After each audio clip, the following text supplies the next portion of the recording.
Hear the word of the Lord from Deuteronomy chapter 5, verses 8 through 10, and then from chapter 4, verses 10 and following. You shall not make for yourself a carved image or any likeness of what is in heaven above or on the earth beneath or in the water under the earth. You shall not worship them or serve them. For I, the Lord your God, am a jealous God, visiting the iniquity of the fathers on the children, on the third and the fourth generations of those who hate me, but showing loving kindness to thousands, to those who love me and keep my commandments. And from Deuteronomy 4 and following. Remember the day you stood before the Lord your God at Horeb, when the Lord said to me, assemble the people to me, that I may let them hear my words, so that they may learn to fear me all the days that they live on the earth, and that they may teach their children. And you came near and stood at the foot of the mountain, and the mountain burned with fire to the very heart of the heavens, darkness, cloud, and thick gloom. Then the Lord spoke to you from the midst of the fire. You heard the sound of words, but you saw no form, only a voice. And so he declared to you his covenant, which he commanded you to perform, the 10 words. And he wrote them on two tablets of stone. And the Lord commanded me at that time to teach you statutes and judgments, that you might perform them in the land where you're going over to possess it.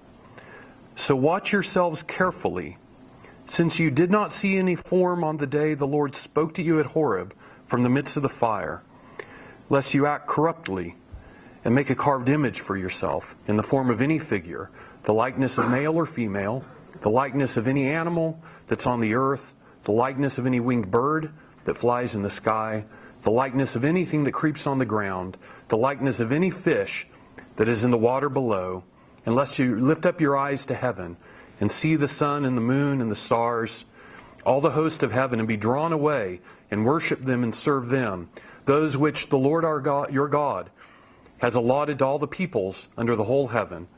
But the Lord has taken you and brought you out of the iron furnace from Egypt to be a people for his own possession, as today.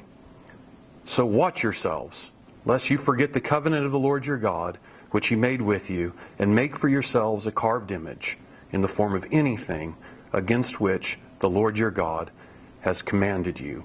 For the Lord your God is a consuming fire, a jealous God. Word of the Lord.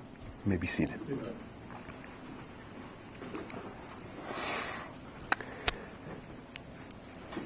So on Tuesday night, I and several students from here were hosted. We were hosted at the Austin Hindu Temple for interactions there as part of my Christian Encounters with Other Cultures class. And they're a very, amiable gentleman who has shown us around, my class around for the last 6 years at the temple, gave us a tour of the objects of their worship and spoke to us of the ideas, the philosophy behind it.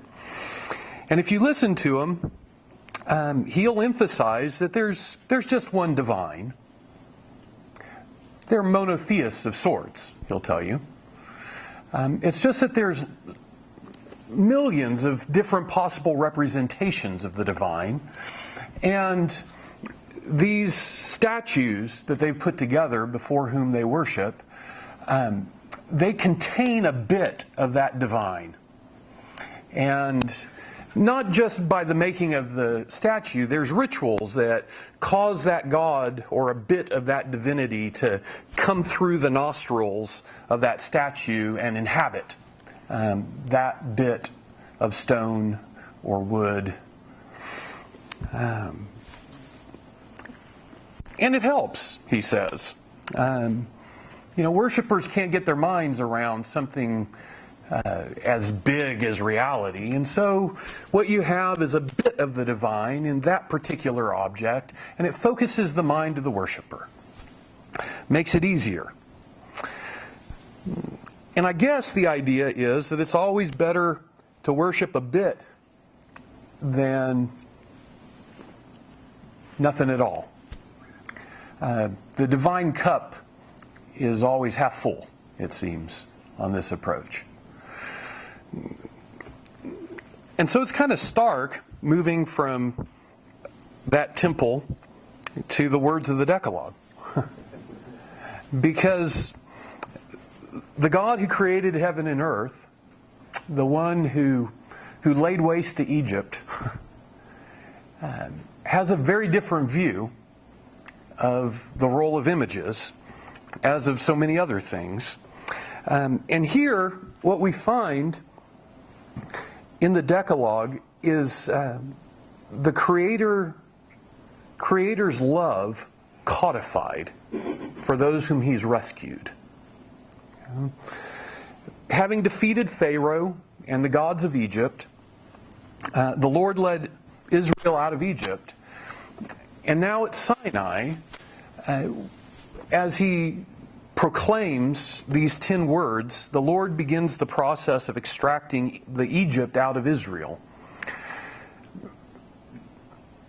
And we know that these 2 tablets that are given can be summarized. That one is about love of God and the other is about love of neighbor. But it's important not to skip over the details, because the details are important here. And in particular, I want to say that the details of this first tablet are designed to secure and protect our concept of God so that we can love Him. It's impossible to love what you have no concept of. And it's impossible to love rightly when that concept is distorted. And so he starts, as Keith led us last week to consider, the Lord identifies Himself by His actions in this world. He's the one who's redeemed. And so He says, don't go after gods that haven't redeemed and won't redeem and can't. But then He begins to add protections for our understanding of who He is. In this one, He says, don't use pictures or statues in order to protect our concept of God. We'll come back to that, but he goes on. He'll go about protecting our relation to Him in speech, and then in how we keep time, and then in that most fundamental relation between parent and child, which is the social basis for receiving a right concept of God. This whole tablet is about protecting our understanding of God so we can worship Him aright, so we can love God well. And so here, at this moment of the creation of a new society on earth, the Lord sets down for us the conditions for flourishing life. And so we should hear these words as full of compassion. Love codified is effective love. It gets down to the details of where we live and gives us concrete direction. And so today we want to unpack this second word. You shall not make a carved image. Now, as I said, this is designed to protect our concept of God and hence our way of relating to Him. In Deuteronomy 4, the section we read, he emphasizes that at Horeb, when the Lord reveals Himself, He doesn't reveal that through a form, but through a voice. We're given a word. We're called to obey. We're given evidence of His action. We see the energy. We see the fire that shakes the mountain. But we're not given any bodily image. Why? Well, if we imagine God as a vast physical body of some sort, then by necessity there are distinct limits to that body. There's limits to where He can be and what He can do if He's a bodily being.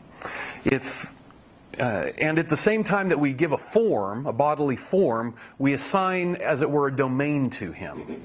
Right? Bodies have to be located, and they have to be located in one place instead of another place. They can't be everywhere. So if we imagine him bodily, then he's got to be somewhere. And if he's in the sky, then he's going to be absent on earth.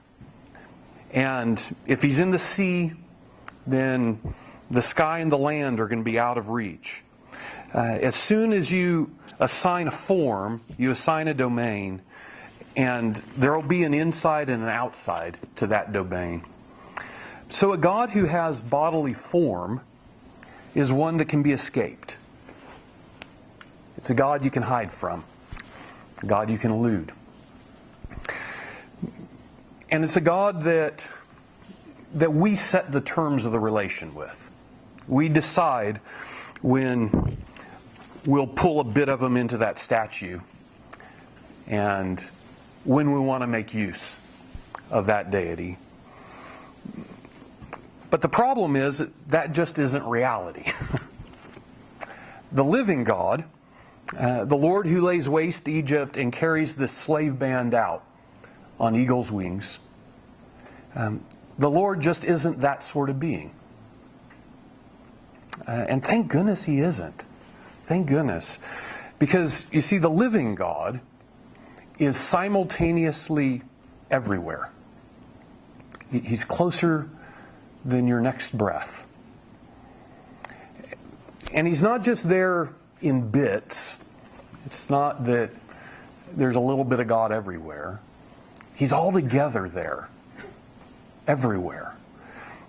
And that means something. That means, for instance, that unlike a located deity, he can reach rogue cells inside of bodies where even nanotechnology fails. Okay? And at the same time, he can guide the choice of rulers around the globe. And he can descend into the details of everyday life.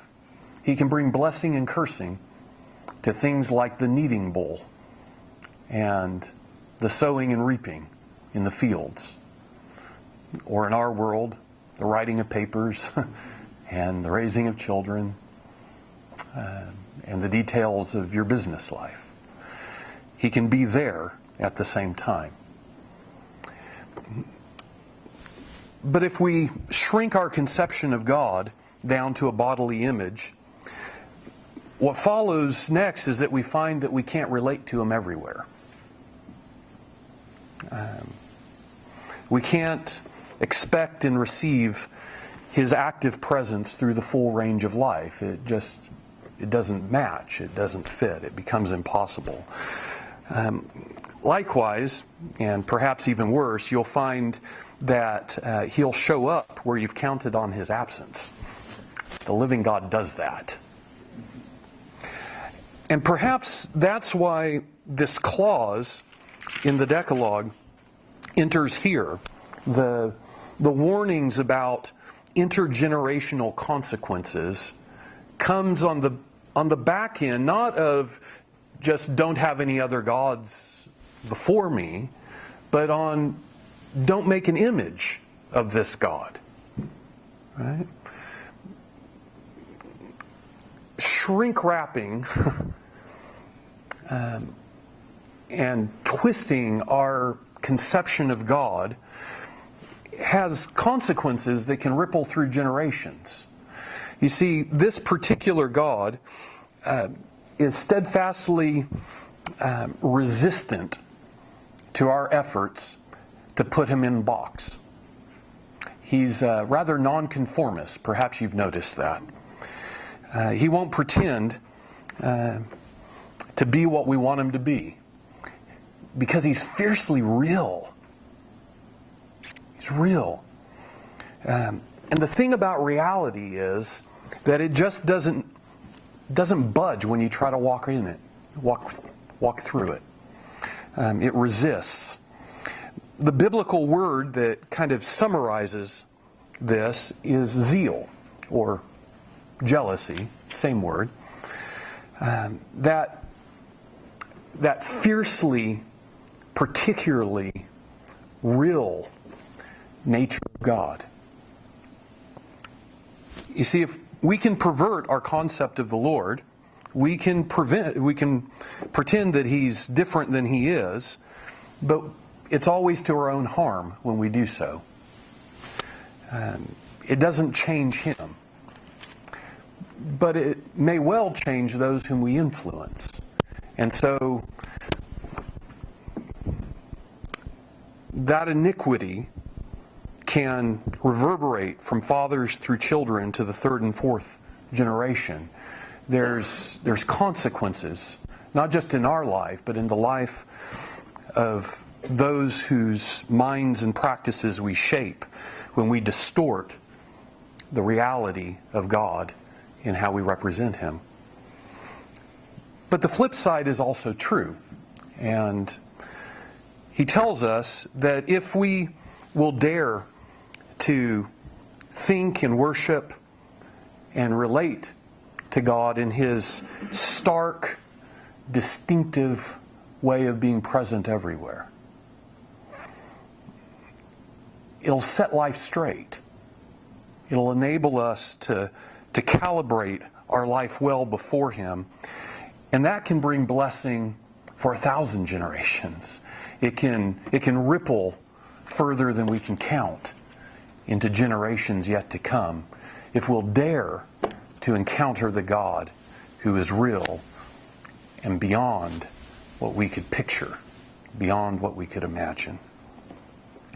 And so, conclude with this call and this blessing, that you dare to let God be God, and in so doing, offer your life to He who is the blessed and only sovereign, the King of kings and Lord of lords, who alone possesses immortality and dwells in unapproachable light, whom no one has seen or can see.